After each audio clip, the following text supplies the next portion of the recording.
설교 시간입니다. 하나님 아버지와 우리 주 예수 그리스도로부터 오는 은혜와 평강이 오늘 모이신 여러분과 함께 하기를 바랍니다. 우리는 삶 속에서 여러 만남과 헤어짐을 경험합니다. 그것이 좋든 싫든 우연이든 필연이든 우리는 많은 사람들을 만나고 또 헤어집니다. 어떤 만남은 짧고 어떤 만남은 길게 갑니다.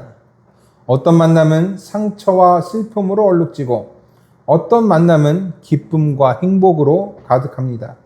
그리고 때가 되면 이런 우리의 모든 만남은 헤어짐이라는 것으로 마무리가 됩니다. 아무리 좋은 만남이라 할지라도 또는 그리 썩 유쾌하지 않은 만남이라 할지라도 언젠가는 헤어지게 된다는 것입니다.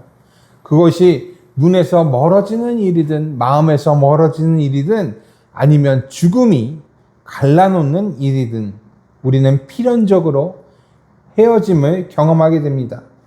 그래서 만남을 소중히 여기는 것이야말로 중요한 일이라고 생각합니다. 좋든 싫든 우리의 만남은 한계가 있고 언젠가는 헤어져야 하기 때문입니다. 오늘의 복음서에서 예수님도 이런 헤어짐을 경험하십니다. 오늘의 복음서는 이렇게 시작해요. 예수께서 들으시고 배를 타고 떠나사 따로 빈들에 가시니 라는 말씀으로 시작합니다. 예수께서 들으시고 예수님께서 들으셨던 이 이야기는요, 바로 세례 요한에 관한 이야기, 그의 죽음에 관한 것이었습니다. 세례 요한은 예수님의 오심을 준비한 사람이었습니다. 그리고 예수님의 사촌이었고 친구였으며 하나님의 일을 함께하던 동역자였습니다. 그랬던 세례 요한이 헤롯 왕에 의해 죽임을 당합니다. 죽음이 세례 요한과 예수님을 헤어지게 한 것이에요. 그리고 이 세례 요한의 제자들이 예수께로 와서 이 소식을 전합니다. 세례 요한의 죽음을 들으신 예수님은요, 곧장 그곳에서 빈들로 가십니다. 예수께서 빈들로 가신 이유에 대해서는 성경에 쓰여져 있지 않습니다만 제 생각으로는 기도하시기 위해 또 세례 요한을 추모하기 위해 빈들로 가신 것이 아닐까 그런 생각을 합니다.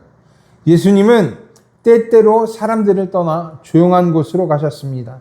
그리고 그곳에서 기도하셨습니다. 오늘의 복음서에서도 사람들을 떠나 배를 타고 빈들로 갔습니다. 빈들에서 기도하기 위함이었고 또 그곳에서 세례 요한을 생각하고 추모하기 위함이었다라고 생각합니다. 왜냐하면 세례 요한은 주로 빈들에 있었고 빈들에서 활동했기 때문입니다. 누가복음 3장 2절에는 이렇게 쓰여져 있습니다. 안나스와 가야바가 대제사장으로 있을 때에 하나님의 말씀이 빈들에서 사가랴의 아들 요한에게 임한지라. 세례 요한과의 헤어짐을 경험하신 예수님은 기도하시기 위해서 그리고 그 죽음을 애도하시기 위해서 따로 빈들에 가신 것임이 분명합니다. 그런데 여기서 한 가지 예기치 못한 일이 발생합니다. 예수님이 배를 타고 빈들로 이동하시자 사람들이 따라붙기 시작한 것입니다. 세례 요한이 빈들에서 회개 세례를 전파했을 때 수많은 사람들이 모인 것처럼 그렇게 예수님이 빈들로 가시자 무리들이 예수님을 따라갑니다. 그것도 여러 고을에서 사람들이 나와서 예수님을 따릅니다. 이 일이 예수님의 입장에서는 어땠을지 저는 잘 모르겠습니다. 하지만 만일 제가 그 입장이었다면 저는 저를 따라오는 사람들이 그리 달갑지는 않았을 것 같습니다. 친구요 동료였던 세례 요한의 죽음을 추모할 시간도 필요하고 또 이를 위해 기도할 시간도 필요하기 때문입니다. 하지만 예수님은 저 같은 사람과는 다르셨습니다. 배에서 자신을 따르는 사람들을 보셨고 곧 그들을 불쌍히 여기셨습니다. 사람들이 왜 자신을 찾는지, 왜 자신을 따라오는지 아셨기 때문이었습니다. 그래서 예수님은 타고 가시던 배에서 나오셨습니다. 그리고 사람들 중에 병자를 고치셨습니다.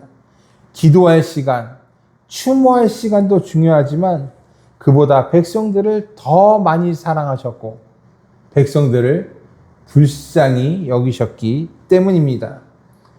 그렇기 때문에 우리도 예수님의 이 불쌍히 여기심을 생각하면서 매주 예배 시작에 키리에를 부르면서 기도합니다. 우리 키리의 내용이 뭐죠? 주여 우리를 불쌍히 여기소서라는 거예요. 예수님이 우리를 불쌍히 여기시고 우리에게 자비를 베푸실 것을 확신하기 때문이에요.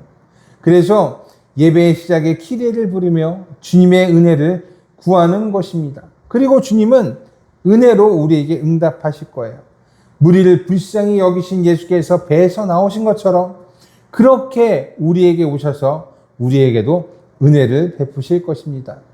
백성들을 사랑하시는 예수님, 그 예수님이 우리도 사랑하시고 백성들을 불쌍히 여기시는 그 예수님이 우리도 불쌍히 여기시기 때문입니다. 예수님은 그렇게 자신을 따라온 무리들에게 은혜를 베푸셨습니다. 그들 중에 병든 자를 고치셨고 이는 저녁까지 계속되었어요. 해가 저물기 시작하자 제자들이 예수님께로 나옵니다. 그리고 무리를 마을로 보내서 먹을 것을 사 먹게 해달라라고 요청합니다. 그들은 빈들에 있었고 말 그대로 빈들에는 아무것도 없었기 때문이었어요. 제자들의 요청은 지극히 상식적인 것이었습니다. 그러나 예수님의 대답은 상식적이지 않았습니다. 예수님은 제자들에게 말씀하셨어요. 갈 것 없다. 너희가 먹을 것을 주어라. 모인 사람들은 수천이었습니다. 제자들에게 아무리 많은 양식이 있다고 할지라도 그들을 다 먹일 수는 없었습니다. 그리고 그런 양식을 들고 다닐 수도 없었습니다. 하지만 예수님은 너희가 주라 라고 말씀하십니다. 그래서 제자들은 예수님께 말합니다. 우리에게 있는 것은 떡 5개와 물고기 2마리뿐이니이다. 떡 5개와 물고기 2마리. 공관복음에는 이것이 제자들이 가지고 있었던 것이라 말하고 요한복음에는 어떤 한 아이가 가지고 있었던 것이라고 말합니다. 하지만 제자들이 가지고 있었던 아이가 가지고 있었던 이것으로 수천 명의 사람들을 먹일 수는 없었습니다. 그래서 제자들은 자신들이 가지고 있는 것이 이것밖에 없다라는 걸 피력하기 위해서 떡 5개와 물고기 2마리뿐이니이다 라고 말씀드린 것입니다. 그러자 예수님은 제자들에게 그것을 내게 가져오라 라고 하십니다. 예수님은 모인 무리들을 자리에 앉히십니다.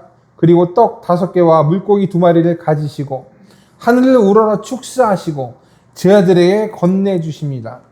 제자들은 예수님께 받은 떡과 물고기를 무리들에게 나누어 줍니다. 그런데 참 신기합니다. 떡과 물고기가 줄어들지 않습니다. 정말 예수님의 말씀대로 너희가 먹을 것을 주라 라는 이 말씀이 실현된 것입니다. 모인 자들이 모두 배불리 먹었습니다. 먹고 남은 것을 모으니까 12광줄이 가득 찼습니다. 남자 장정만 5,000명이 먹었고 그 외에 여자와 어린아이들도 배불리 먹었습니다. 그리고 이 일은 빈들에서 일어났습니다.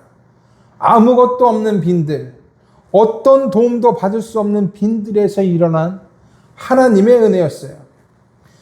때때로 우리는 일반적인 상식에서 벗어난 하나님의 말씀, 하나님의 요청을 듣습니다.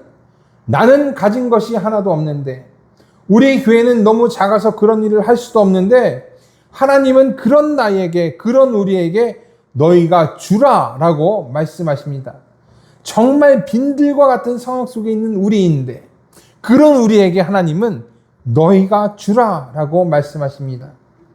이때 우리들이 반드시 헤아려야 하는 것이 있는데 그것이 무엇이냐면 우리가 주라는 명령에 따라서 얼마나 가지고 있는가 계산하는 것이 아닙니다. 우리가 헤아려야 하는 것은 주라고 명하신 분이 누구이신가라는 것이에요. 내가 가지고 있는 것을 세어봤자 겨우 우리의 손에는 떡 5개와 물고기 2마리밖에는 되지 않아요. 그러나 주라고 명령하신 분은 장정 5천 명을 풍족히 먹이시고 남기시는 분입니다. 하나님은 우리의 것을 빼앗아 나누려고 하시는 분이 아니에요. 우리를 궁핍하게 만들지도 않습니다. 우리를 통해서 하늘의 은혜를 나누어 주시려고 하시는 거예요. 그래서 하나님은 그런 우리들에게 너희가 주라 라고 말씀하십니다. 저에게도 이런 간증이 참 많이 있습니다. 일본에 선교사로 나가 있을 때 일이에요. 하나님은 선교에 필요한 모든 것을 다 채우셨습니다. 그뿐만 아니라 저에게도 필요한 것을 풍족히 주셨어요. 너무 많이 주셔서 제가 그것을 여기저기 나누어 주다가 지칠 정도였어요. 그래서 안 받겠습니다 라고 한 적도 있습니다. 어떤 분은 새벽 기도하다가 제 생각이 났다고 해서 큰 헌금을 보내주셨고, 어떤 분은 따님의 결혼식에 축의금을 보내주셨어요. 어떤 교회에서는 저를 정기적으로 후원했고, 이외에도 여기저기서 많은 후원이 들어왔습니다. 그래서 그 헌금과 후원으로요, 저는 물난리가 난 교회를 돕고, 여러 개척교회를 후원했고, 선교사 후보생을 후원했습니다. 이거 아내가 굉장히 잘하는 일입니다. 제가 계산하다가 힘들어 그래서 같이 했기 때문에 아내도 잘 알아요. 한국에 돌아와서도 마찬가지였습니다. 루터교단에서 받은 후원도 있었지만 그 외에도 많은 이들의 후원과 기도가 있었습니다. 교회를 꾸리기 위해 필요한 것들이 정말 말도 안 되게 이렇게 채워지기 시작했습니다. 어떤 분은 하나님께서 시키셨다라고 하면서 우리 가정이 한국에 자리 잡기까지 후원하셨어요. 어떤 분은 일면식도 없는데 교회 재정이 부족할 때마다 교회에 헌금을 보내기 시작했습니다. 교회 보일러가 고장났을 때, 누수가 생겼을 때, 수련회를 준비할 때, 이외에도 필요할 때마다 하나님은 사람들을 통해서 빈들과 같은 우리 교회를 채우셨어요. 그리고 지금도 그 도움이 계속되고 있습니다. 그래서 우리 교회는 적은 교회 예산으로도 장학금을 만들고 적지만 복지재단을 후원할 수가 있는 것이에요. 지난 수련회를 준비하면서도 마찬가지였습니다. 예산에 대한 집사님들의 걱정이 있었지만 제가 괜찮다, 다 된다 라고 말씀드렸던 것은 주라 라고 명하신 분이 하나님이셨기 때문이었습니다. 예수님의 제자들도 오병이어의 기적을 통해서 이것을 잘 알게 되었을 것이라고 생각합니다. 그래서 예수께서 승천하신 뒤의 교회, 초대교회는 말 그대로 주는 교회가 되었습니다. 과부와 고아들을 구제했고 매일 함께 떡을 떼었고 다른 교회에 난리가 난 상황을 위해서 헌금을 모아서 보내기도 했어요. 아무것도 없는 교회였습니다. 시작하는 교회였어요. 텅텅 비어있는 빈들과 같은 교회였어요. 하지만 교회는 끊임없이 나누고 주고 함께 떡을 떼었습니다. 이 모든 것이 너희가 주라 라고 명하신 예수님의 말씀으로 인한 일이었습니다. 우리의 하나님은요, 이렇게 우리 가운데 일하십니다. 아무것도 없는 곳에, 빈들과 같은 곳에, 그리고 그곳에 있는 백성들을 불쌍히 여기시고 자비를 베푸십니다. 빈들에 있는 세례 요한에게 수많은 사람을 보내시고 빈들에 있는 이스라엘 백성에게 매일의 만나를 주십니다.